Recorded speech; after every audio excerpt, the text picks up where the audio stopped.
I'd like to introduce once again Cynthia McKinney. Okay.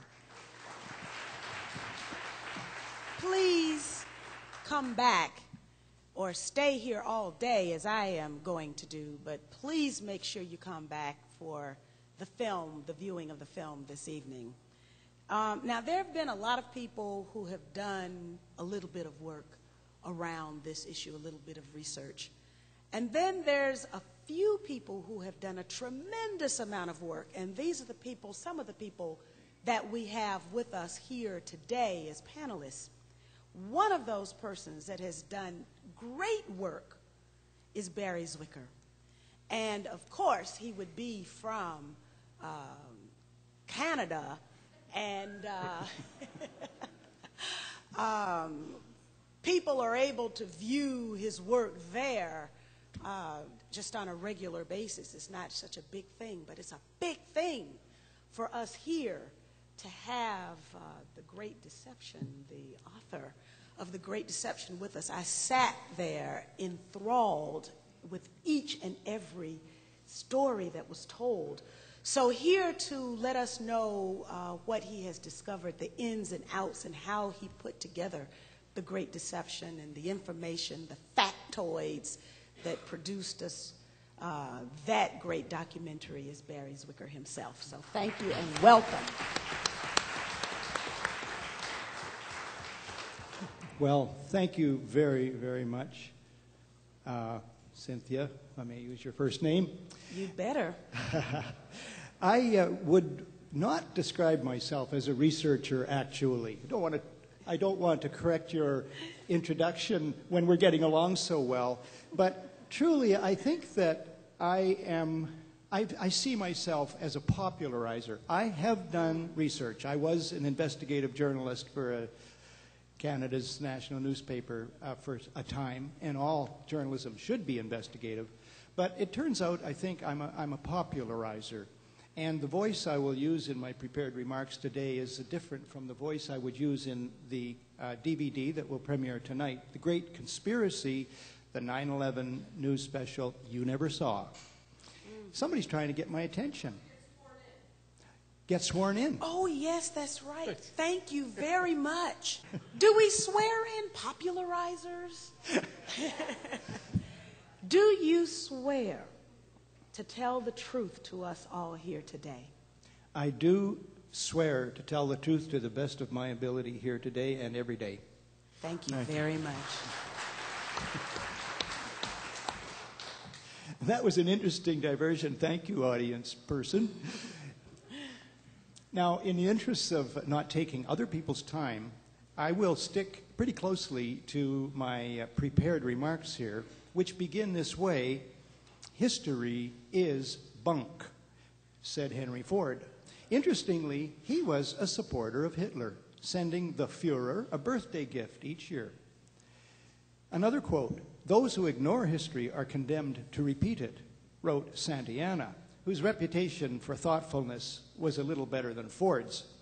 Now, my responsibility here today is actually not so much to tell the background behind the making of The Great Conspiracy, although I'll digress for a moment with a little ad. Moments from now, boxes are supposed to arrive at the back there that contain the first issues of, and I was talked into this, Barrie Zwicker's 9/11 Resource Guide. 52 pages, and in it there's a story about how the Great Conspiracy was made, but mainly it's a transcript of the DVD. It's probably the best list of 9/11 websites assembled anywhere. It includes John McCurdy's 9/11 literature survey divided into 9 sections, very academically sound, and other resource materials like that. And it'll go on sale in moments. But my responsibility is not to discuss the making of that, I hope, another popular DVD, because The Great Deception did prove itself in the market, if you will. My responsibility is to address 9/11 and history. And to be truly responsible, I must add the media. And to say there's an intersection between history and the media, however, comes close to being a misstatement. Unless we mean relatively insignificant and or officially approved history. Now, an example of officially unapproved and significant history would be Howard Zinn's book, A People's History of the United States. The media and significant history barely intersect. And I say that as a person who has earned his living as a media critic for 33 years. Just as the media and 9/11 barely intersect, especially in respect of the clanging anomalies in the official story, some of which have been so compellingly defined here today by Jenna and by John, and I'm sitting in his very seat. I hope some of his erudition might rub off on me one way or another. The official story is the history of 9/11 as presented by the media today. The New York Times ran a front-page story in which the Times endorsed the report of the 9/11 Commission as the final version of the history of 9/11. And in the Globe and Mail, Canada's national newspaper, in the book review section about 2 weeks ago, a gentleman named Wesley Wark, who's an intelligence specialist, he wrote a review of the 9/11 Commission report and another equally thick and equally unrevealing and distorted volume called The 9/11 Investigations, I think. And he praised these to the skies, saying that this is history the way it's supposed to be written. And somehow, even though he mentioned there was no index, he seemed to overlook that. Do not trust a book with no index. Somebody doesn't want you to be checking it out. And indexes are extremely revealing. So, someone coined the phrase, supposedly admiring journalism, that it is history on the run. And I'd say journalism is more like history on the lam. The media, to be more academic, to use more academic language, the media are ahistorical. If you're depending on USA Today or ABC for your historical perspective, you are on a blind date with history.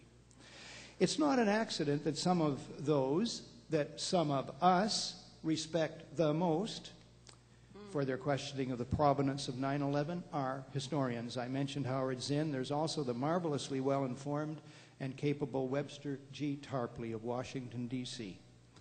Now, allow me a few observations about trends in the media, especially in regard to the media's relationship to power and to history. This is the time to do so and to become more specific in that regard and to look at both the deadly pivot point in history and to critique the media's role in cradling that pivot point. Now, there are many examples of rulers, by what I mean by pivot point, many examples of rulers surreptitiously ordering self-inflicted attacks to mobilize public opinion behind their usually war agendas. You can go back as far as Sparta. But more recently, for instance, in 1605, there was the so-called gunpowder plot against the British Parliament buildings. Now, and I'll allow myself a digression here, because it shows just how conned we can be. It so happens that my birthday is November the 5th. So I grew up knowing about Guy Fawkes Day, which is November the 5th. And I always knew the little rhyme, remember the 5th of November, gunpowder, treason, and plot. And I always assumed that there was a guy named Guy Fawkes who took barrels of gunpowder under the British Parliament buildings in 1605 and tried to light them to blow up the Parliament buildings to the detriment of the king. And it turns out, I just learned a few months ago, that that was a deception by King James. It was cooked up. And Guy Fawkes was framed, and his co-conspirators, alleged co-conspirators, were framed, and they were hanged. And it was to aid the king in his wish for a war with Spain, and to generally buttress his reign. And I've gone, literally, my whole life not knowing about a deception pulled off by a ruler of old And I just didn't know. And my son, last night I phoned him and he did some checking on the internet. And the official story about Guy Fawkes Day is still the one that most people believe. So if we are able to uncover the truth about 9/11, it will be in a snap of time in terms of historical development. And I hope we can. So you go back to Sparta, as I say, you go back to 1605, you go back to 1898, the Spanish-American War. Why did the battleship Maine blow up in Havana Harbor? Why did somebody store all the armaments beside the boiler room? This is not a complete list. You have 1941, Pearl Harbor. In 1950, the Korean War. In 1964, the Gulf of Tonkin non-incident. The Operation Northwoods Plan. The non-existent incubator babies of 1991, who paved the way for Desert Storm. And, of course, the greatest hit of the deceivers of all, 9/11. Now, in my DVD to premiere tonight, I do include sections on the Reichstag fire of 1933, Operation Northwoods, the Gulf of Tonkin, and Desert Storm. And so, Ted, let's play a brief clip on the Gulf of Tonkin incident, and then I'll tell you why I chose this clip, this example, from such an embarrassment of tawdry riches.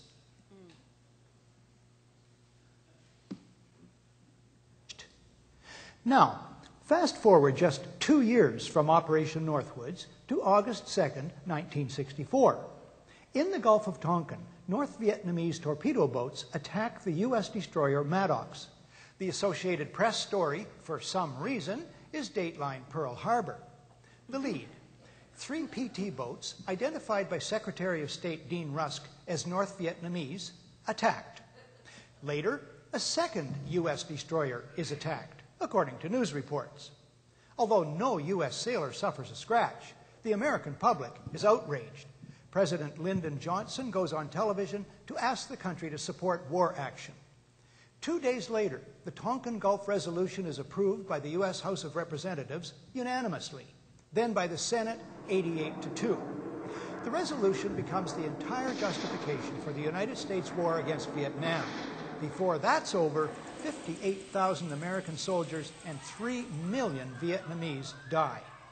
One small problem: there never were any North Vietnamese PT boats. The events never happened.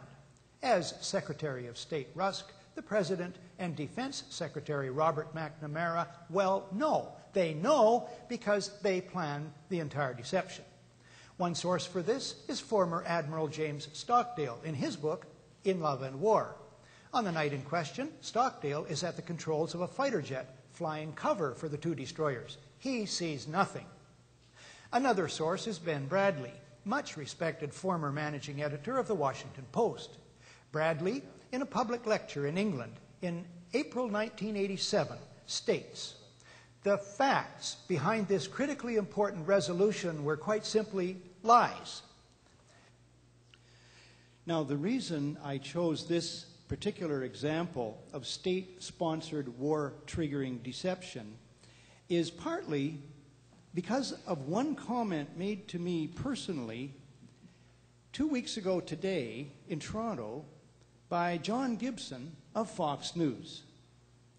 Fox flew a crew from this city to my city to interview me, and I put interview in quotes.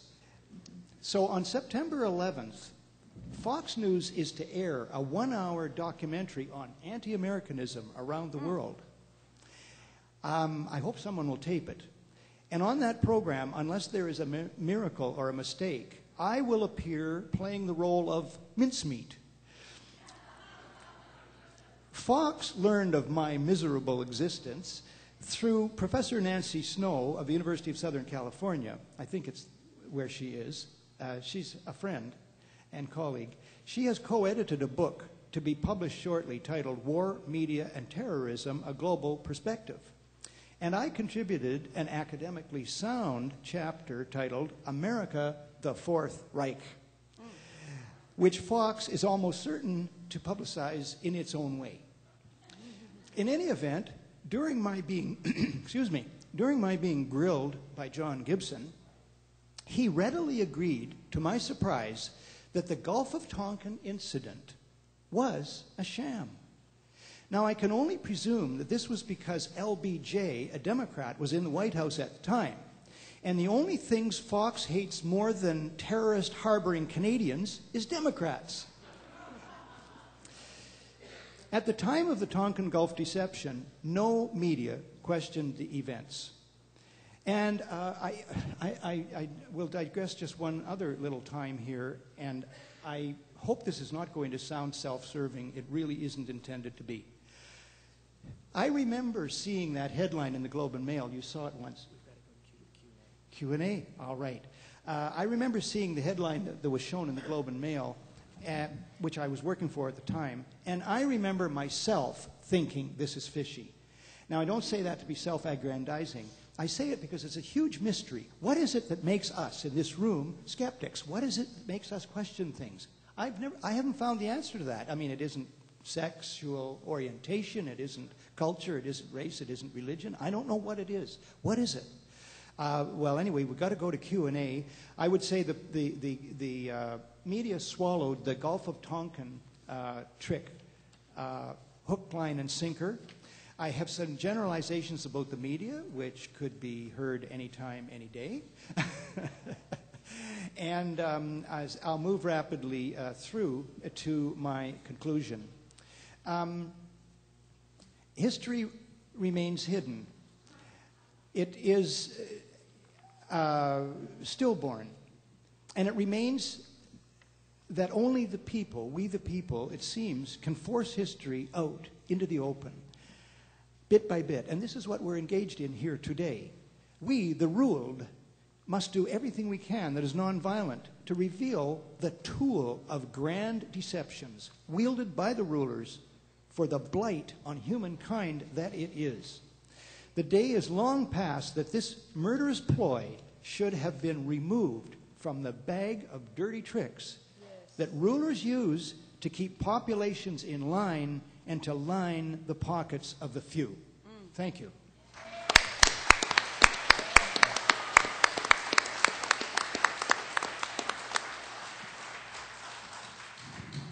Okay, now we will have a brief opportunity to ask questions of Mr. Zwicker, and we'll start again with Commissioner McIlvaine. Yeah, I just wanted to ask a couple things. So I hate to ask one that I can't get the other one in. Do you think if Bush loses, or when he loses, the media will attack him? I mean, it seems like the fear factor is so great with the media that they're just.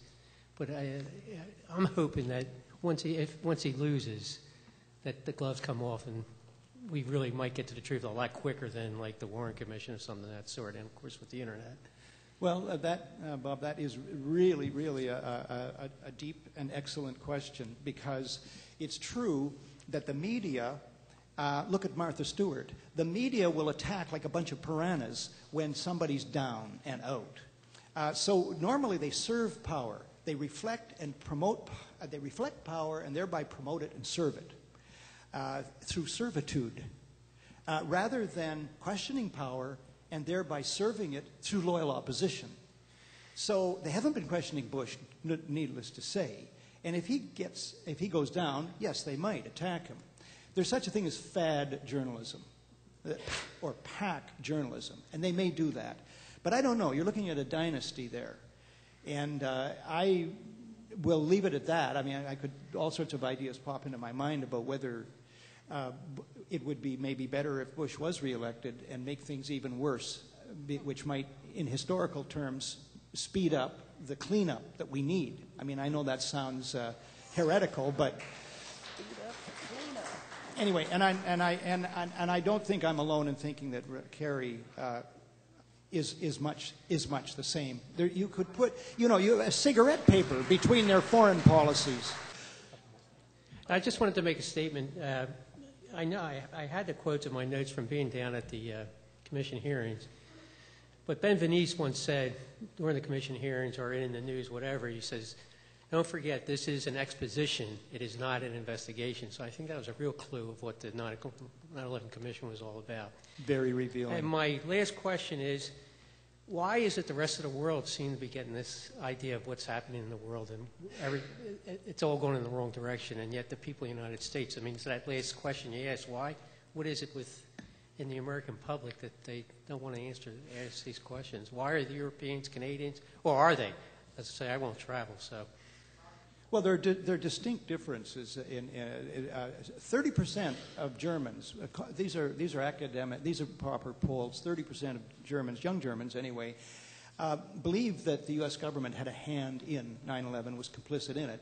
A poll that we commissioned in Canada in May found that 16% of Canadians believe that. 63% of Canadians believe that, I believe this is almost a quote from our poll question, that persons within the U.S. government up to and including the White House had foreknowledge of the events, we don't use the word attacks, of the events of 9/11 and deliberately failed to prevent them. 63% of Canadians believe that.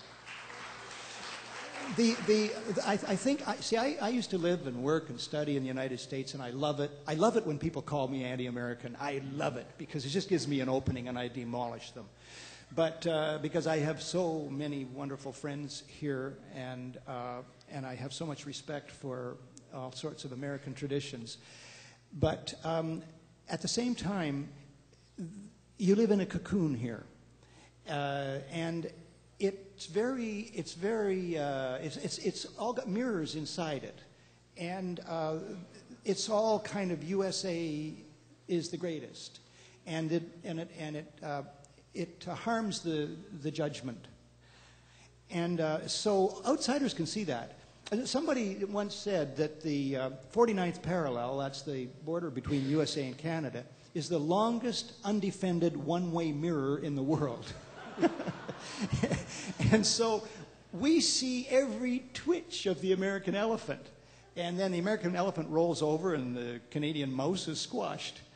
So people have to pay attention to the United States because of the huge power that inheres here, economic, military, and informational power especially, although it's on a very shaky foundation. So I think that is one large generalized answer to why Canadians, Germans, Brits, Spaniards, and so on have a different view of this. We have different information sources in addition to CNN, and also they tend to be more diverse. And so in my DVD, which will premiere tonight at 8 o'clock, I quote a Canadian columnist, Lawrence Martin, who writes things that you don't see here very often. Paul Krugman of the New York Times is very good, Bob Herbert, and others. But there are more of that ilk of questioners in Canadian journalism than in U.S. journalism, by a small margin. We're far, far, far from perfect with the journalism in Canada. After all, we're the land that spawned Conrad Black. Yes. His blackness, I call him.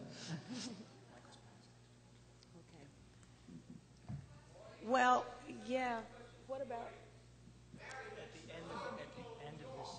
At the end of the session of the 4 panelists, so that they can be broadcast over WBAI.